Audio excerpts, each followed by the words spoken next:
I Will Hold Space for Your Darkness, a first responder mental health podcast hosted by me, Erin Jane, where we have conversations about what it's like to perform a first responder role and the mental health challenges that can accompany it.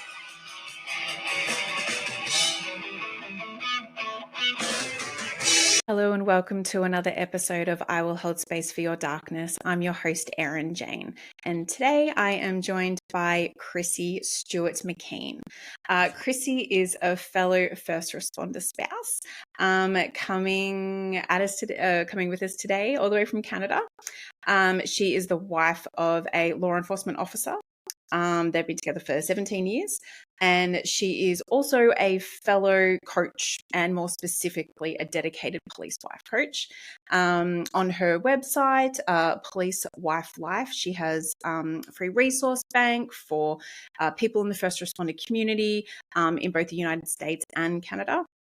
And she's about to launch a new program called the Police Wife Academy, which is entailing essential skills for life as a first responder spouse, which encompasses resilience, stress management, and so much more. She has background in psychology and 13 years in the wellness industry. And I am very excited to have Chrissy on with me today, especially as I just found out it is her first podcast. It is. And oh my goodness, that made it really real when you were talking about me being a coach and launching my first program. Not that the confidence isn't behind it, but I was like, okay, it's getting out there more and more, right? It adds that level of realness and accountability. But I don't know, equally just so much excitement and so proud, I think, of where things have landed so far. So thank you so much. I know we've talked, I don't know, in our DMs over the last year, I feel like, we're going to have you on. And, we were chatting just before this about how it just seems to have aligned at the perfect time. So thank you so much. So. No, thank you for coming on. And, I think you're sort of the first sort of other first responder spouse that I have had on. So I'm I love also that.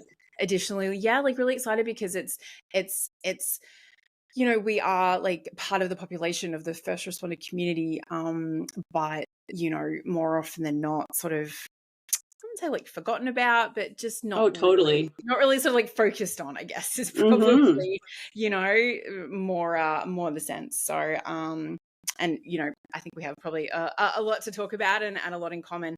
But I guess sort of probably like talk to us about how old you were when you met your husband and how that sort of came about, and go back a little bit for me, because I know you guys have been together for a while. Yeah. Oh my goodness. I was like, how old was I? How old am I now? But 17 years ago, that would have put me at the young age of 21. I think now we're probably considered today's like high school sweethearts, right? Meeting in university. So, we met through mutual friends, and we had a course together. It was in university, and it was called History and Film. I took it because it was supposed to be a really easy course. I needed a history course. My husband took it because he missed his enrollment and got, the course, didn't get the courses he wanted.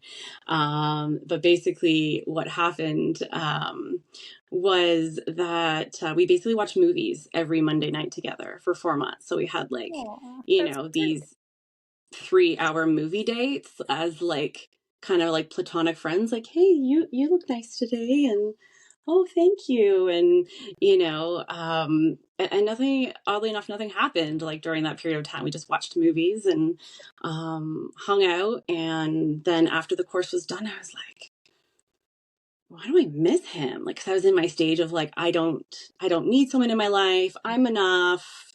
I'm enjoying being young and single for the first time as a previous serial monogamist, and I was like, oh, this, it was both exciting and I was like, oh, why do I miss this guy? There was something about him, and so reconnected. We have these mutual friends, and then kind of that's how it got started. Mm-hmm. And it was pretty early on in our relationship where he asked me, I want to be a police officer. Like, that's kind of my intention. What do you feel Yeah. about that? And I was like, oh my gosh, that's so amazing. Like, what a wonderful way to support your community. Yeah. Like, I absolutely, like, that would be just the best life.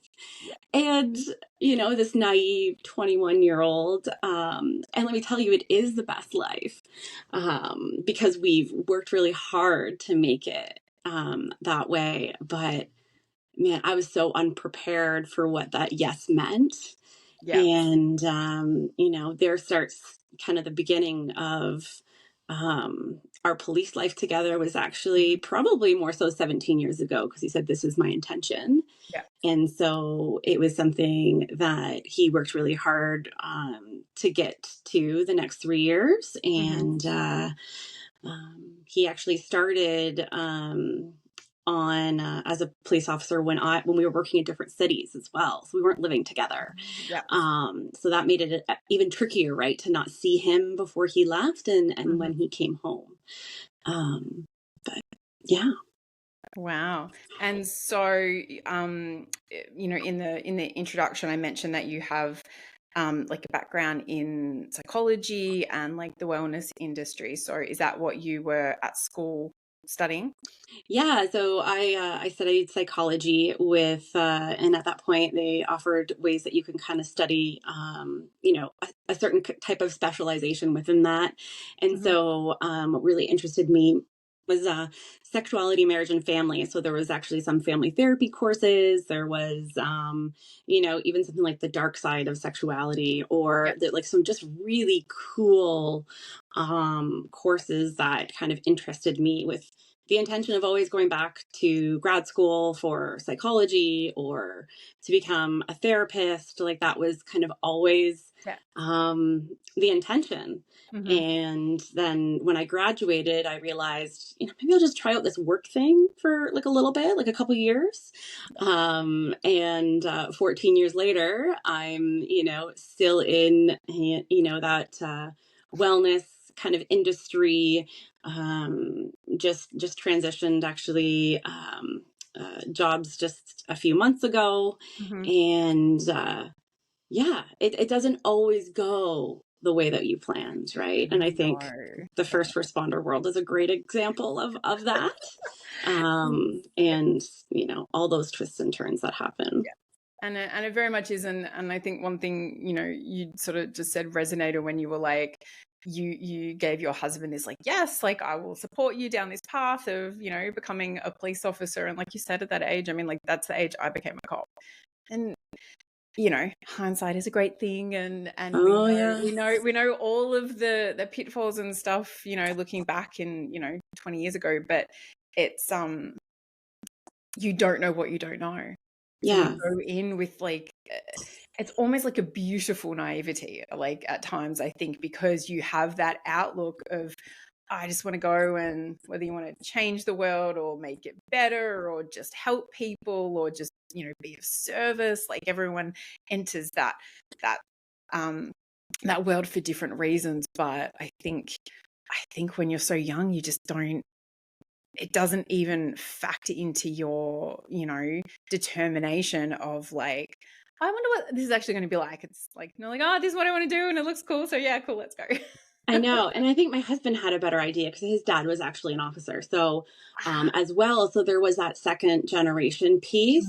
But I grew up so rural in the country, where my exposure to police was the constable that came into our schools and, just basically hung out, and he was kind of like a friend. Yeah. And someone pulled over for speeding. Like, that was literally my only exposure to like what police could do. And yeah, that was it. So I think that my upbringing definitely did not prepare me. I didn't know anyone that was really a first responder. My uncle and my cousin were volunteer firefighters in our tiny little town, but didn't really talk about it, right? Like, I wouldn't have understood anyways, even if they did. Yeah. So I think I had that not going against me, but that was definitely a challenge. Like if you come into this life having really no understanding of what it actually means or looks like, then I think it's going to be harder Yeah. in a lot of ways. And like you said, sometimes ignorance is bliss. That's what I say often a lot when like, I hear something about what happens that maybe other people might not. And I'm like, there's a reason why, people don't hear about some of these things. Right. And so I was one of those people, those like kind of sometimes ignorance is bliss. And then all of a sudden it's there all the time. And Mhm. no one no one teaches you what it's like to be in a first responder family, to be in a police family specifically, and what that means and what that looks like. And so, in a really short way, and I'm sure we'll get into the long way, that's really what what made me think like, you know what, I need to help other people because we've figured this out through just basically all trial and error in really hard ways. Not always hard, but a lot of hard. And it took us over 10 years Yeah. to get to this spot. And I'm like, it doesn't have to take that long, right? But there is, like you said before, little support in the sense of like supporting partners and families, right? I think we advocate, that we need more support for the first responders themselves, right? So, Yeah. let alone the people that are, really supporting them at home. And I think that role has really been under, I don't know the right words. I'm not going to find the right words, but like Yeah. undervalued or underappreciated or unrecognized. And maybe they don't even know the Yeah. degree to which we enable our spouses to go out and do what they need to do. Yeah. Because like one of my things I like to say is like it all starts and ends at home, right? Yeah. Like, whether you're a first responder of any type, but a police officer, they leave home to go to work and they leave work to come back home. And, those things, they go back and forth, Yeah. right? And what they experience at one place goes to the other. And for the attention or support to not be at home, I think is a really missed opportunity to really support, the wellness of officers, but also the people that like I said, like that allow them to go to work and do their Yeah. jobs. I'm not saying like, hey, you couldn't do this without us, but like kind of like like No, and I know, like, and it totally makes sense what you're saying, and we were, sort of just talking a little bit offline about it, but the fact that, like, we're having this conversation at the moment in the middle of, like, National Police Week, and it is Mental Health Awareness Month, and I think we were saying like there is such great strides being taken in the first responder realm in regards absolutely. to acknowledging mental health struggles and trying to get them appropriate help and be proactive and be preventative and all of the things. And that sort of, I feel like spouses are a key piece that sort of gets missed in all of that because we're also the ones that bear the brunt. We bear the brunt of their absence. We bear the brunt of their shift work and of, like, I guess, making up for them not being there when they do, the overtime and the extended shifts and all that kind of thing. And not to, take anything away from like they're the ones that are actually doing it. But it's also like we are also the ones who bear the brunt of, their fatigue, their overwhelm, Hmm. their burnout, their, trauma exposure and how that affects them. That then impacts us and impacts our families. And then if they do end up struggling with any, mental or behavioral health conditions or challenges or anything like that, like we're the ones who are going to see it 99% Yep. of the time, or we're going to go, okay, something's wrong.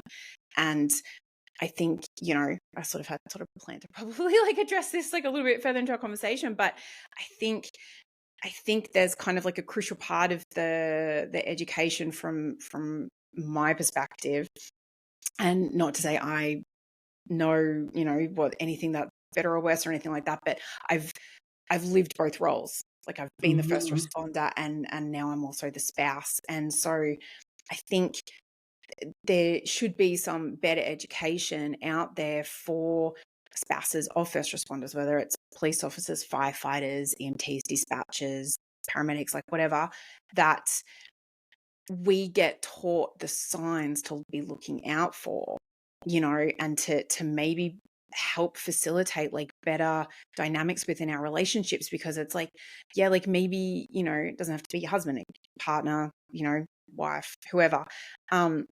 Maybe they're coming home and they're not just being an a-hole because that's like their choice for the day. It's like they're exhibiting, certain signs that, like, if we were made aware of them, we might be able to tackle some of their issues sooner and not let it escalate towards a diagnosis.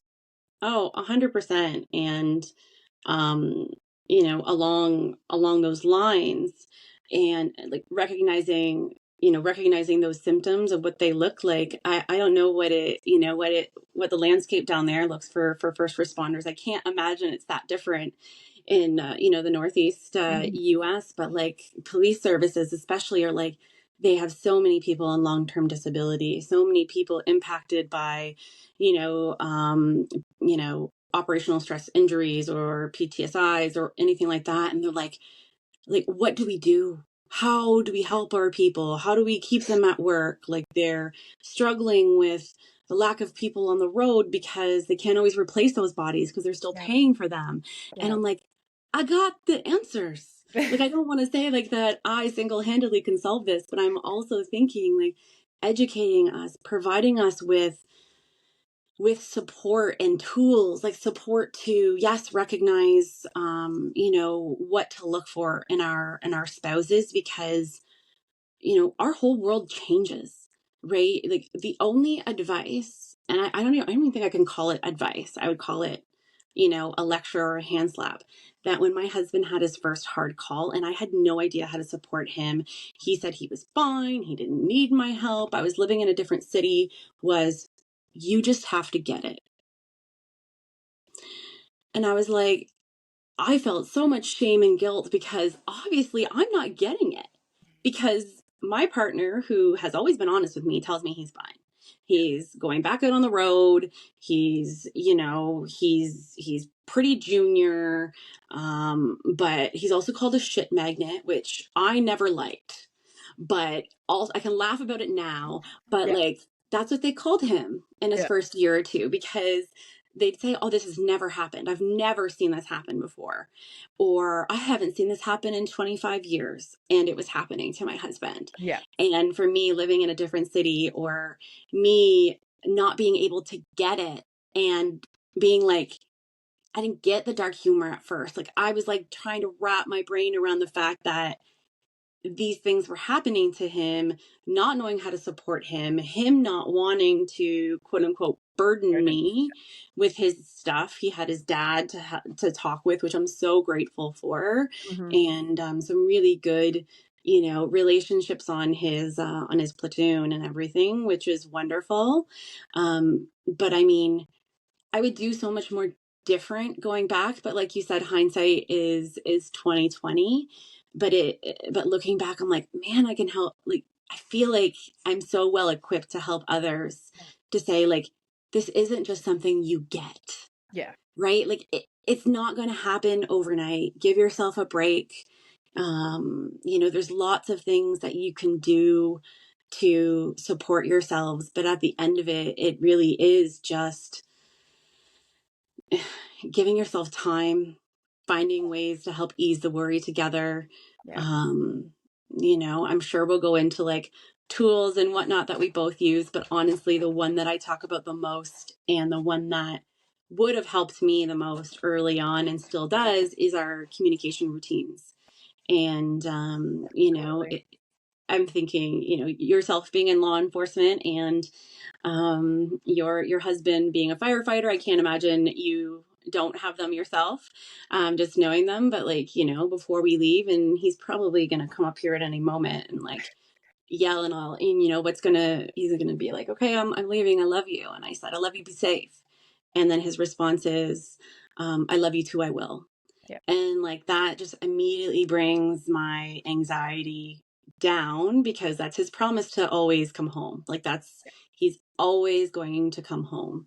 And then the two others that we always do is like the second he's into something and he's safe. Normally I know about it because he's a detective now. So he has projects and he'll be like, all done, all safe. Yeah. Or if he's going to be late, I'll be late. Or, you know, even for when he's on his way home, I'm on my way home. So I can look at my phone and know that he should be opening that garage door in half an hour. Yeah. So, you know, those are the things that have really worked for us. And then I like to share any chance or opportunity I get. And I'm not saying that these have to be the same for every couple, but I know that those are the times that I worry, right? It's like when he leaves, when I know he's getting into something, when he's late, and, you know, if he comes home and he goes to bed, because we have this habit of my 8-year-old sleeps in my bed when he works on afternoons. It's our way of like still being excited when dad's gone. Yeah. And so he doesn't sleep in the same bed. Like we love being close to each other. And, you know, at some point my 8-year-old's not going to want to share the bed with me. And so I'll be able to get him, you know, I'll be able to feel him and, you know, touch him when he gets back into bed. But for now, if he didn't text me on the way home, I may not know until we wake up. Yeah. And so that one's really important for us too. So, And I think it's like you're saying, it's important. It's not this like one size fits all thing of what reassures you is going to be the same thing that reassures me and reassures your partner and my partner and all that kind of thing. And I think it's just about like each couple, each relationship, each dynamic is unique and different and has its quirks and has its challenges and all that kind of thing. And I think it's like you're saying, and even like in the work that you're doing, I think it's just about creating a community where there is someone to go to talk to go, okay, like I'm coming up against like this brick wall,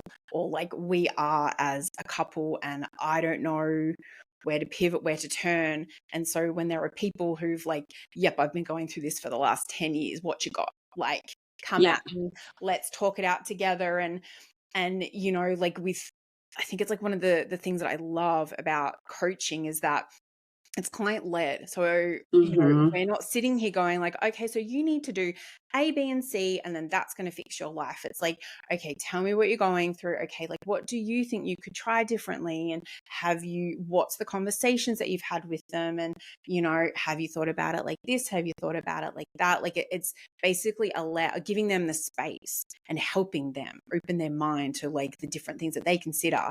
And I think it's really powerful because then they have ownership in fixing their own problems. And I think that like then that sense of accomplishment of like, wow, like I've overcome this challenge, whether it's like a personal one or one within a relationship dynamic, it's like that person having that ownership, it's so empowering for them. Oh, huge. Yeah.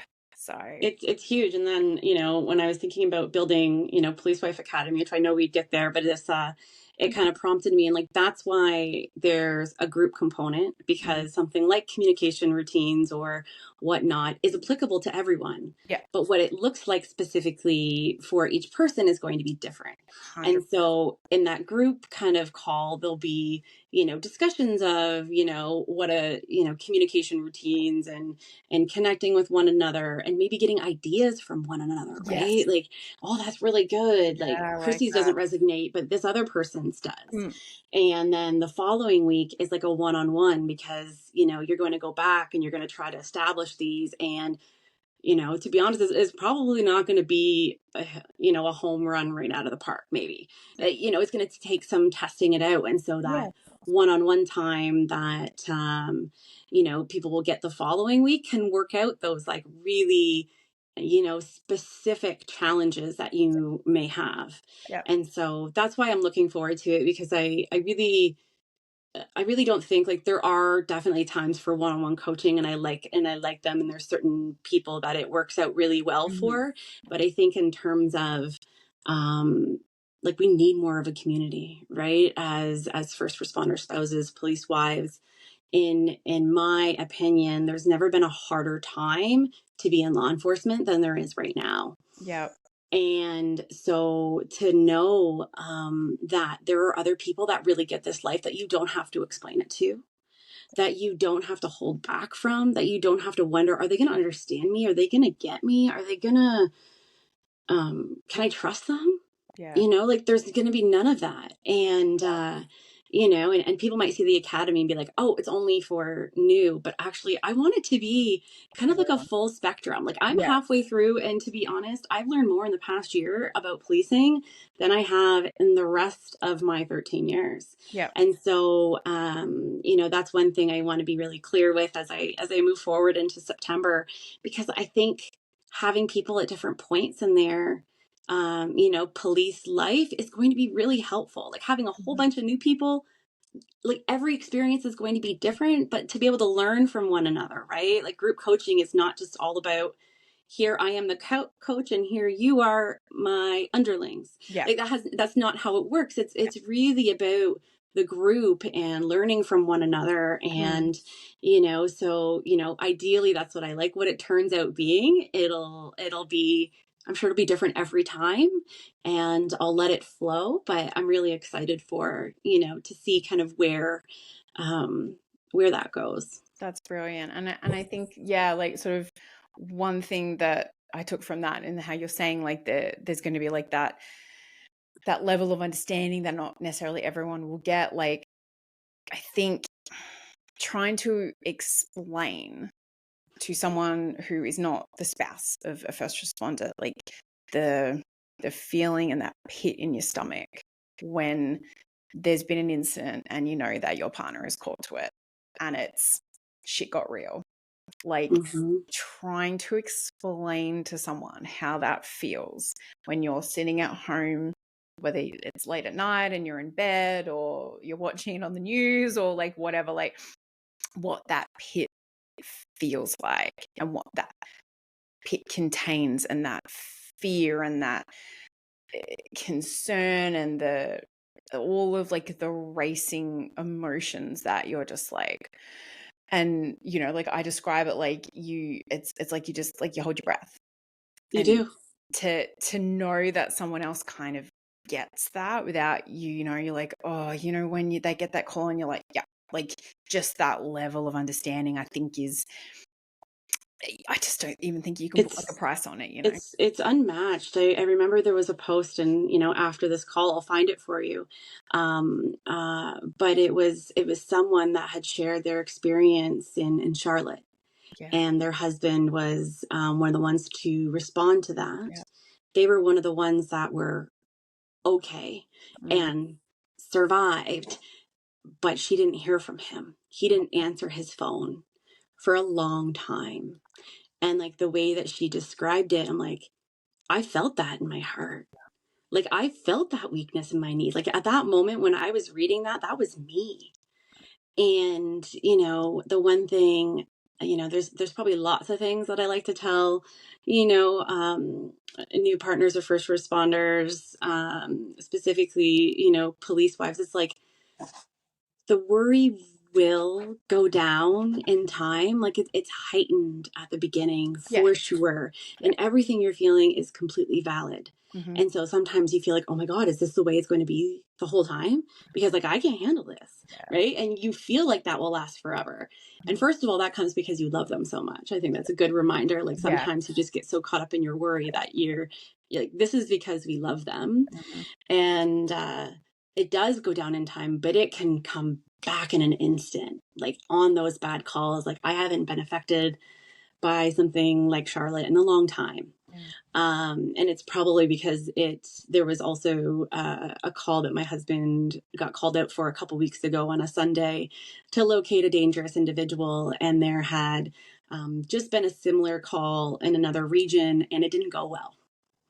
And so, when it hits close to home, it's harder, Yeah. right? Like, I try not to make these calls about me, like when you think about Charlotte or you think about other things, but I don't know. I feel like most people would be lying if they didn't see something and immediately think, oh my gosh, like Oh, yeah. you think about yourself, you think about them. Yes. And like outwardly, you're like, oh my goodness, my heart breaks for Yeah. you. And I'm like, my heart breaks for me. Like that Yeah. is that could be me, Yeah. and, bye. I love you. Be safe. See, here we go. He forgot that I love you though. Sorry. I know he's made a Um, liar out of you. How I dare know, you? fun. And it's been recorded. Uh, no, but So I know exactly what you're saying. Like I have, and not like ashamed to admit it, but like I think it was a couple of years ago, and there were a couple of firefighters who died. They were fighting a fire in a basement, and they like got overcome, water source got cut off, and they died. And I sat in front of the TV and watched it on the news, and I cried. And I cried because I felt awful for them. I felt awful for their colleagues. I felt awful for their wives. And I cried out of empathy because that very thing, you're like, that could be me. And it's very confronting. It's very confronting to kind of even like put your mind there and put yourself there and your heart and your emotions, because it's something that, first responder spouses, like, we don't think we're special in any way, but I think we have to, think about and acknowledge things that could be a reality that, probably like military wives, I would think, are like the only other ones in that realm of like, you have to think about like, what do I do if they get like really critically injured, like, and they're in hospital? Do I take the kids? Who do I get to come watch the kids when it's 3:00 in the morning? Like, all of those thought processes. And like, for me, I go through the thing of like, okay, like, do I just literally get through it, pack a bag and take my kids back to Australia and just, like, it's all of the things that go through your head. Like, it's very, very confronting. It is, and I think, especially at the beginning of, our police life, I did a lot of, well, that could have happened, and I learned quickly that you can't do that. Yeah. Right? You can't spend your life in figuring out like this could have gone a lot worse. Yeah. Or, that could have happened, because that's when, that anxiety and that worry really takes over. And, not to say that they're not valid. But I think what it ends up doing is, taking away, like, it takes away your energy. Yeah. Right. And you often feel like you have to deal with that worry on your own. Yeah. Because your partner already deals with Yeah. so much. Like, why would I, layer my, worry and my anxiety on them? And so I would say we didn't have the greatest communication for a really long time. Like, we had these communication routines, but I didn't want to tell him about my bad day at work, because my bad day at work as, a project manager or in wellness is very different from what his bad day would be. Yeah. And I didn't feel, I don't know if like I had the right, or, I deprioritized myself and my bad days, because in comparison, they just didn't compare. Yeah. And that was the wrong path to go down. Yeah. I, built my life around his, because the police schedule is so chaotic. So like, let's just make sure that everything is built around policing. That I sacrifice myself, that, I don't tell maybe about my bad day, or, even though he never asked me to do any of this. Yeah. Like, my husband is absolutely incredible. And he, says like, of course I want you to talk to me about your bad day. Like, there was just so many misperceptions of, things, because we didn't talk openly. We didn't know how. That wasn't modeled for us. Yeah. Right. So, and I want to think that that's probably the case for a lot of people. Yeah. I don't know about you, but I'm not sure that the generation of parenting in the 80s was really like, let's talk about our emotions, let's figure out how to regulate them, let me tell you how to have an open communication and to, have healthy conflict. At least that wasn't the way that we were raised. Yeah. And 80s, so 80s parenting was a little different. Yeah, like just going and, getting into the world of Instagram and being like, oh my God, is everyone in their 30s like this? Like, whew. But Yeah. No, but yeah, and to yeah. do that and then to have the layer of policing or first responder Mhm. layered onto it, then it's going to set you up for a whole host of like unique, I think, challenges and hurdles, right? Yeah. That you were likely not prepared Yeah. to take on. And I think like you're saying, like I would kind of refer to it as like the catastrophizing of like Mm-hmm. you hear something, something going on in like the next town over, and then it's really easy to spiral with all of that kind of anxiety. And I don't think that's sort of something I ever struggled with, simply because I had been in that role. So I think it helped me just sort of maintain and normal, just like a normal average kind of level of calmness. It was just like, and also we were both doing our roles when we met. Mm. And I think that makes a big difference too. So it was like, I was a cop, I worked at the crime squad. So we were, going out, arresting crooks, doing warrants, like doing all of, active kidnappings, all that kind of Yep. stuff. So he was on the other side of the wheel going like, it's 11 o'clock there. Like, why are you still at work? You've been at work for 18 hours. I'm like, yeah, it's just, It's how it is. power roll sort of thing. And then, he was back here in America doing his thing. So I think, one aspect that definitely helped us was that, yeah, like we both met when we were in those roles. So I think that Mm-hmm. contains a certain level of like equilibrium. An understanding, right? Like an understanding of that world and the dark humor versus me, this, naive country girl who's now seeing her like most loving. And I mean, he's going to listen to this and be like, can you not describe, like, he's just like the biggest teddy bear. Like, I'm not sure, like he, and he has a psychologist that he works with, Mhm. and she's just like, the way that you are able to process what happens to you at work, and then your ability to transition to home life and be present for your wife and your boys and like your family. She's like, I do not see this often, like Yeah. at all. Like, so I will say, like, I'm not sure if he's one of those people that's maybe just built in and like he's not hiding. And someone's like, so where does he take his anger out? And I was like, um, I don't know. I mean, he healthily processes it. Yeah. We see therapists. We Yeah.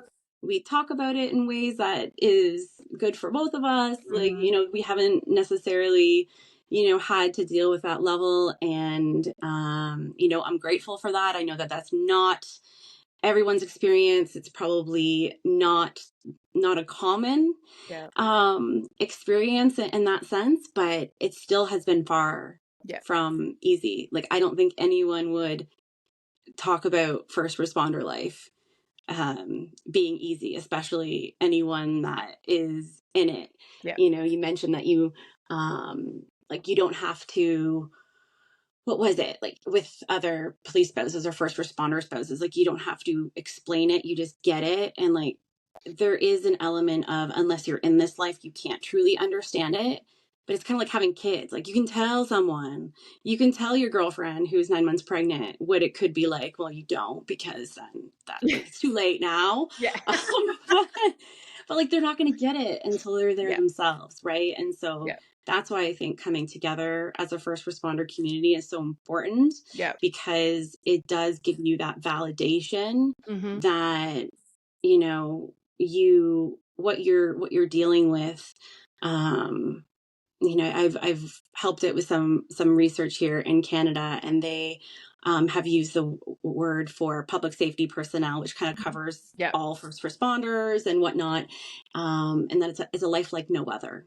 Yeah. And I love that phrase, because it really is. It's a life like no other, that not a lot of people can understand, that have a real inside look into.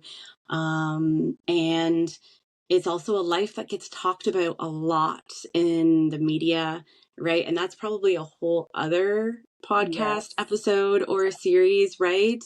But another thing I've told newer police wives especially is to be careful where you get your information from. Yeah. Right? Like, it's not just the news, it's sometimes large Facebook groups, right? That maybe were formed with right intentions, but by the time you get 8,000 people in them with different opinions, and like you said, what works for everyone is different, but not having the awareness to say, I have my way, you have your way, and they're both equally valid, it Mm-hmm. doesn't end up coming off that way. And so, while I would never, ever turn people away from support, I do just say, I would just Choose wisely. caution you, like, if this doesn't feel good, there's a reason, Yeah. and because sometimes there is stuff that gets posted there, that a lot of really good stuff, like celebrations of them becoming first responders, but then there's the other end of like, my spouse cheated on me. And there's so much of that you open this group and that's what the new spouse sees, right? Is all of this. And then that becomes a certain belief. Like, if this is all I see, this must be what it is. Yeah. And I think it really, and that's also a reason that I wanted to do this work and help to, bring, some awareness and education, because, I think there's also this, belief that like first responders cheat or cops cheat or whatever. And, that's true, but so do lawyers, so do doctors, so do construction workers, so do, like, it's just that, because of the status and like the level of responsibility Yeah. that especially police are given with a gun, they're held to, Yeah. Sort of different standard, or yeah, like a high more level standard or harshly. different Yeah. standard or a public standard or whatever that may be. And, while the statistics do not support higher levels of divorce amongst first responders, that would be Colloquially, really, it's like known, or thought that it is. Yeah. it is thought that it is. Hmm. And to be honest, the jury's still out for me. Like, the statistics don't show it, but we also don't track them like that either. Yeah. Right? Like, are things harder for first responders? Yeah, like, we don't have the time to talk.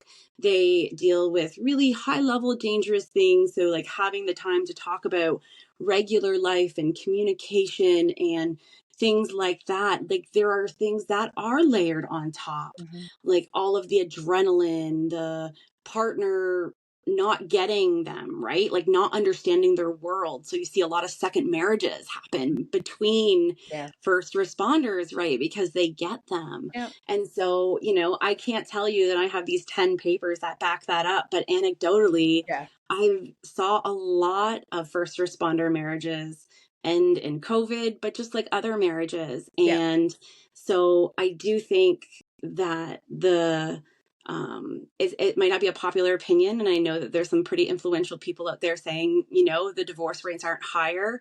And I like that, because that way they're not saying you're destined Dreamed. to Yeah. fail. Yeah. But at the same time, saying that also doesn't mean that, like, you know what, you're not going to get divorced. You don't have to do that work to put it in. So I think, sometimes we can go the far, like, there's no other higher incidence of Yeah. divorce. Oh, perfect. I'm just going to sit Cruising. Yeah. here pretty and, ride my way through. Yeah. And so I have yet to kind of figure out where I sit Yeah. on that continuum, right? Other than any marriage needs to have effort put into. And I think first responders have to do that in a way that potentially requires 6 a.m. conversations, 9 p.m. conversations, that maybe not everyone, has to experience that type of thing, right? Where it's Yeah. not optimal, like, levels or Yeah. times, right? Where you want to have these kind of Yeah. conversations. No, I think it's easy to,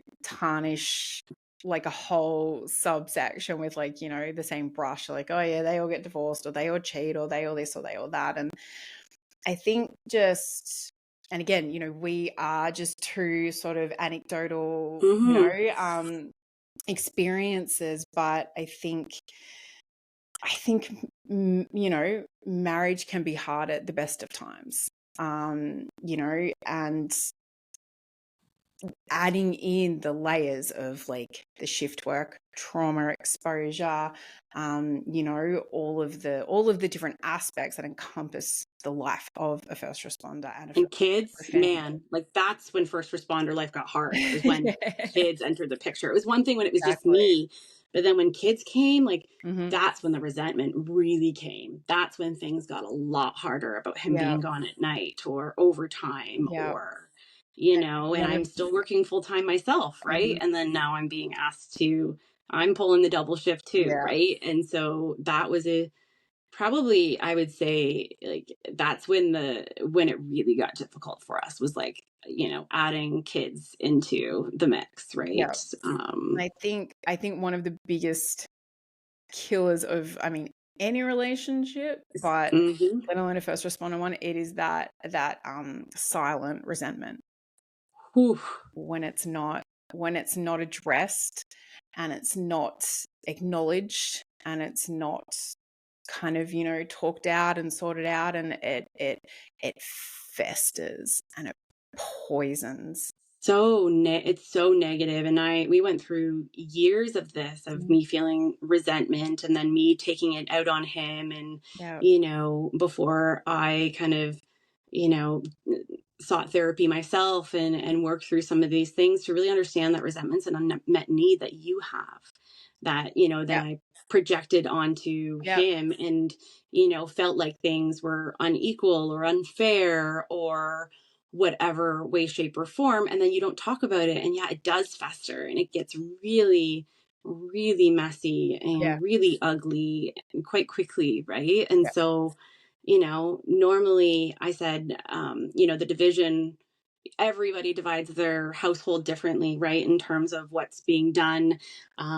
What I struggled with up until probably just a couple months ago was that he does a lot of the visible stuff. He does a lot of cooking and cleaning, which people say I'm lucky. I'm like, that's just kind of our expectation, right? Like, this is what works for us. This is Hmm. what our partnership and our love and our marriage looks like. And I say, if both of you are happy with how the division of work and labor, whether it be in the house, out of the house, Yeah. it works for you, I think that's great. Hmm. And so, but I do all the invisible work. So you can't see all the things that keep that cart moving or keep that donkey moving, as you mentioned. And I mean, I don't know if it's come out another episode, but if not, you'll have to, talk about it here. But I felt so weighed down by the invisible stuff. Like, does he think just the soap containers fill themselves? The soap just randomly shows up in the house. It drops in from the sky, Hmm. or that, I'm thinking about the next season's clothes for my boys, in July, I'm buying snowsuits, right? Like, there are all these things that I have 10 things on my mind at any one time. And now he's just cleaned the kitchen. And I'm like, oh, great. Like, his stuff you can see, Yeah. my stuff I can't see. Yeah. And so it was really giving myself the appreciation and Hmm. validation for saying, like, I do so much, Yeah. and also asking for it from him. Yeah. Like, I didn't think after being together for 17 years that I would have to ask Yeah. for like appreciation and validation. And, and to be honest, I still don't think I should have, but maybe we just didn't, that's just not something we do. Like, we're acts of service kind of Yeah. people generally, Yeah. right? Like, you fold laundry, whew, that is a nice thing. That is, show me love that way, right? But we're new with the words of affirmation, and like, Yeah. when we can't change the way things are, we can't change he's working overtime. I Yeah. can't change the fact he's working afternoons, or that all of this is coming on me. The only thing that can be done is him to say, I appreciate you. Like, I know that this is hard. I know you're taking on the boys and everything at the house. I couldn't do this without you. Like, that's it. And then Yeah. suddenly, poof, resentment, at least for me, goes Mhm. away. But Simple, validation has been one of yeah, the major tools in our marriage. simple acknowledgement goes Mhm. so far. And I know, like, we sort of had something sort of fairly similar, like, a few years ago, where it was like everything he did took him away. So his job took him away, his hobbies took him away, um, his second job took him away. And so it was always me left at home looking after the kids, doing and you know, like facilitating all of that, being able to go away, whether it was for work, which of course appreciate, respect, acknowledge, all that kind of thing, but like all of his hobbies did too. And I started getting resentful and I didn't Mm-hmm. sort of know it. And Mm-hmm. then I was getting narky every time he left. Yep. And then he started to feel that too. So it wasn't just him going away for the fun stuff. It bled into him just going to work because he was going away, and we ended up like talking it out one night on a date night, real fun date night. But you know, it came good in the end, and it was kind of, I just said, I'm like, I don't feel like you appreciate, like, I'm like, I don't care that you go. I'm like, but there's no acknowledgement. There's no like sense of appreciation that you care that I'm the one left, like looking after the boys and making sure so you can go away. And he was like, how do you not know that I appreciate it? I'm like, how would I? When Mm-hmm. do you say it to me? When do you tell me? When do you acknowledge it? When, like, you know, what is it? And then I also felt bad too, because I hadn't realized that my resentment was like creeping out. Like, and every time I went to Mm-hmm. work, he was like, I feel like shit every time I go to work because Yep. you're acting like this. And I actually hadn't realized that was coming through. And we had this big conversation about it. And I think it was like around hunting season. So I was getting very Mm. sort of, you know, anxious because I'm like, here we go again. And, you know, he was going hunting in like a couple of days, and all he did was send me a text message. It was one text message, and it just said, thanks so much for holding down the fort. I love this so much. Yeah. It. That's That all was it like takes. And literally it. I needed one text message, and I'm like, okay, cool. I know, and it's like if we just had known it was that easy, Oh, right? Like that there was, these things seriously. that we could just think go, that they're there and they don't need to be said. They do. They Yeah. do need to be said. Like when, I think I don't know if we mentioned it once we started recording or before, but just over a year ago, we weren't on social media. We didn't Yeah. tell people we were a police family. And so here I am, everything public and open, and how did I get there? It's because at 6 a.m. in the morning, the only time we have to talk, I was like, what's going on? Like, I am putting in more at home. I have, the boys more. I have a full-time job. I'm, trying to start my coaching business. I'm like, how am I going to do this when you are not here? Like, when you're here, you're not here. And at that moment, he goes, because I'm having to spend so much more time and energy being safe at work with the way the landscape is right now, that I don't have that energy at home. And then, like, we both just started crying. And I was like, had I known this, like, I wouldn't have just blasted you for not, like stepping up around here. Like, you're doing this so you can continue to come Yeah. home to us. But I didn't understand that. Like, Mm, it was such a deep like thing, right? That we didn't even realize until that moment. And I'm like, surely if like we've got to a point where, okay, we've been in years of therapy now, we're talking pretty openly. I'm like, we can't be the only ones that this happens to, right? And so I did like a little test in those said Facebook groups that I said sometimes aren't helpful, but they can be. I'm like, so okay, here's the lay of the land. Here's what happened to me this morning. Is anyone else feeling this way too? And like just the validation of those things, like, oh my goodness, this is us. I had no idea. Like, absolutely. I'm like, okay. I'm like, all right, I got to do something about this because this is happening everywhere. And, I want all, police, first responder relationships to be beautiful and successful. And we really have the odds against us, I think, in these yeah. times. And someone needs to, I don't know, like, it's not stand up for us, but like say, like, these things are happening everywhere, right? And in so many relationships, and yet we're not talking about them. right? Like I had a friend, or have a friend, and she's 10 years younger than I am. So it feels like a world away. And she's just like, is this just me? Like, everyone else just seems fine. Like, no one else just talks about it. They're just like, oh, my husband's a police officer. It's all good. And like, are they good?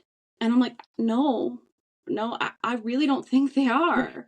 And I said, I think it's just that we're not talking about it, right? That like people are feeling this way, but feeling like, when you feel like you're the only one, right? As a new mom or anything that's challenging your life, you're the only one that's depressed, right? You're the only one that has PTSI or an operational stress injury, like mental health or whatever, just has a way of making you feel so alone. Challenges have a way of making you feel so alone. And when we don't talk about it, oh man, it feels so much worse. And if people were just to know like the vulnerability and the courage and that like sinking feeling of like when you go to think about like, do I say something? Say it, because it will feel better. And then you do it again, it's easier, and you do it again, it's easier. But yeah, I also feel like there's never been a harder time to be a first responder or in law enforcement. And there's never been a time where we've also been more disconnected. Yeah. No, that sounds very true. And like you're saying, I think something you said earlier as well about the fact that, a lot of the first responder spouses, be it husband or wife, often there's a very sort of common thread that they go, oh, I don't want to like burden my spouse, so I don't want to talk to them. And then equally the spouse is like, oh, well, I don't want to burden them with my day because their day's hard enough, or I don't want to burden them with my fear and anxiety about what it's like being married to a cop at the moment, regardless of whether it's in America or Canada or whatever else. I think there's a lot going on in that world at the moment, and a lot of police deaths, and it's scary. And so then no one's wanting to burden each other, and I think it's kind of broadens out into like a fellow spouse or whatever. Like no one's kind of wanting to have those, I guess, like authentic conversations of like what's actually going on, if you peek behind the covers, because some people are just private and they don't want to share their business. Some people are scared. Some people, like you're saying, think that they're the only ones. And it's the reason I do this podcast. So people have the opportunity to come on and share their experiences so they know that they're not alone. And it's just about getting it out there.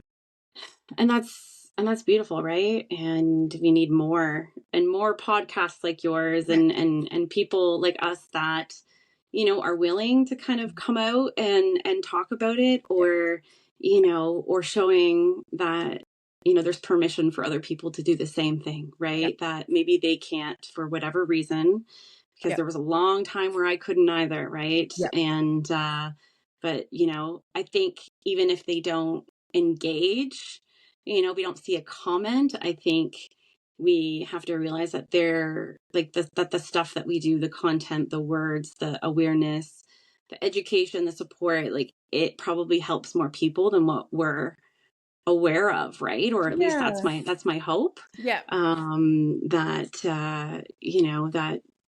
talking kind of honestly and vulnerable. Okay, I'm losing my words, so we're probably coming close to the end.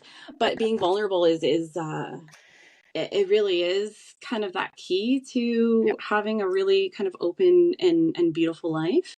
And that, I mean, every relationship can too, right? That you're not put into a box or backed into a corner unless you want to be. And I think, equally, I get, you and I both saying it's like we don't necessarily have all of the answers, but we're a resource and happy to help people find it. And I'm always like I think you can usually find it within yourself, and you can find it within your relationship.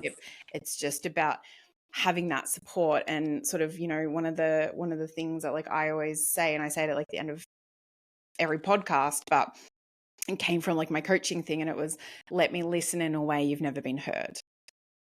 Oof. And part of that is, I think I'm in like a very unique position because like I've been a first responder and now I'm the spouse of one. So I can hear both sides and I can see it from both perspectives. And I think it allows me sort of, a certain level of like independence. Like, even though I get both of it, that helps me have like a different level of insight sometimes. And yeah, you can kind of ride both sides, right? Because I know for a fact I could never be in my husband's role. Like, I know I couldn't. Yeah. And then equally, what was interesting is, I always, I haven't maybe shown my weirdness, but I'm weird and I love it and I embraced it. And so I'll just like pull up next to a cruiser and be like, hey, you want to do a side by side? And they're like, excuse me? And so we'll get chatting and they're like, I could never imagine being the partner of a police officer. I just not having that control. Yeah. Like, I know I'm safe at work, right? Like, I know what I'm going through, but like being the one sitting at home, like wondering what's happening, I couldn't do it. And so it's interesting that you've had both of those because I feel like it's not, I mean, I think it can be common, right? It's not an uncommon thing for first responders to kind of be together, but to have been one and now are transitioning into, one that's just a spouse. Like, I'm not sure if I've seen quite that dynamic before, right? Where you're not currently active. They tend to be kind of active at the same time, maybe retired at the same time. But like, it's a really interesting, perspective. I think that you bring that maybe not that I haven't seen before. So thank you. I think and that's sort of why like I do what I do with my coaching, and why equally I'm pursuing like my psychology studies to help in a different capacity sort of down the road, because I think just having like that little bit of insight for both realms can only be of benefit. And it's not like I know everything you've gone through or everything like that, but it's that kind of like, I'm going to get it a little bit more than 100%. It gives you that, like that, that view from above, right? The understanding of what it's like to be in each role. Cause as hard as I try, like I can't imagine fully or experience fully what it's like to be on that side. We've had lots of open and honest conversations about what it looks like and what it feels like and whatnot. But, that's where, we need different people in our, what I call circle of support, circle of care, village, whatever you call it, because I know from doing this alone that you can't. And I know that not everyone has, say, parents nearby, like grandparents to kind of help. And that's usually like, oh, I don't have the support. It's like, build your village. Like, I know that, you don't have one, but you can build one.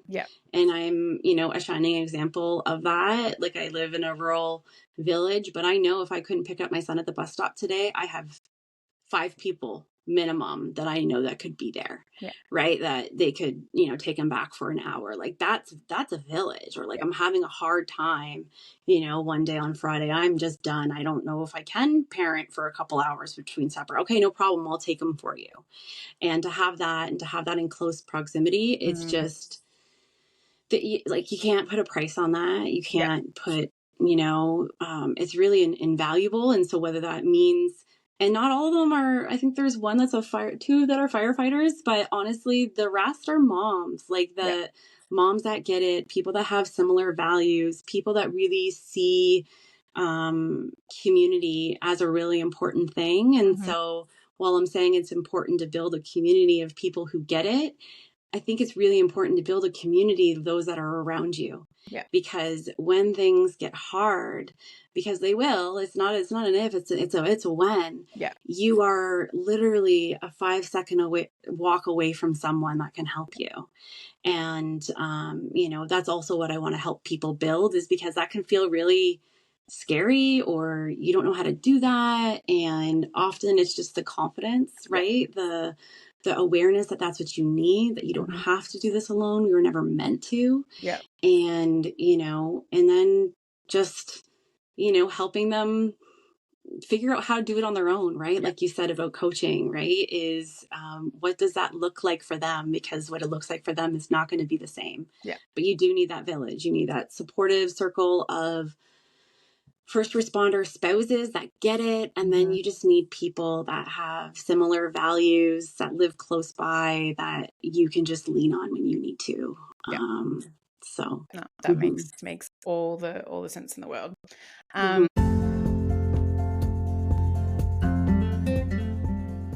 Hi guys, it's Erin Jane here. Firstly, thank you for listening to I Will Hold Space for Your Darkness. This podcast really is for you, the listener, and I hope you're finding as much value in listening to these conversations as I am in having them. If you'd like to offer any feedback, suggest a subject matter, are interested in being a podcast guest, or would like to get in contact to receive first responder life and wellness coaching services, please reach out. You can find me on Instagram at Erin Jane Coaching or my website, www.erinjanecoaching.com. I look forward to hearing from you, and I'm so grateful to have you as part of this darkness community. Cheers.